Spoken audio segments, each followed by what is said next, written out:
আপনারা যেভাবে ম্যানেজ করছেন আমিও সেভাবে ম্যানেজ করছি, কর্মীরা যেরকম ভাবে ম্যানেজ করছে দেখছেন তো।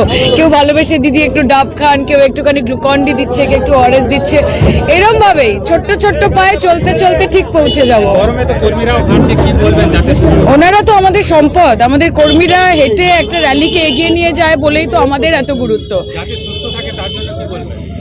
মন ভালো রাখতে হবে, মনের স্পিরিট হচ্ছে আসল। এবং অবশ্যই সবাইকে বলছি একটু ছাতা টাতা নিতে। আমরা নিতে পারি না কারণ বেশি ছাতা নিলে বা মুখ ঢাকলে লোকজন দেখতে পায় না, কিন্তু কর্মীরা সুস্থ থাকা সব থেকে গুরুত্বপূর্ণ আমাদের কাছে। 2 মাসের মধ্যে ইলেকশন, তাদেরকে গ্রাউন্ডে থাকতে হবে, তাদের স্পিরিটেই আমাদের কাজে। শীত গ্রীষ্ম বর্ষা তৃণমূল কংগ্রেস মমতা ব্যানার্জি ভরসা। আমরা তো এসি ঘরে বসে থাকার মানুষ নই, ছোট্ট ছোট্ট পায়ে চলতে চলতে ঠিক পৌঁছে যাবো। প্রচার তো করতেই হবে। তৃণমূল কংগ্রেস 365 দিন মাঠে থাকে, কাজে শীত গ্রীষ্ম বর্ষা তৃণমূল কংগ্রেস মমতা ব্যানার্জি ভরসা। মানুষ সেটা জানে।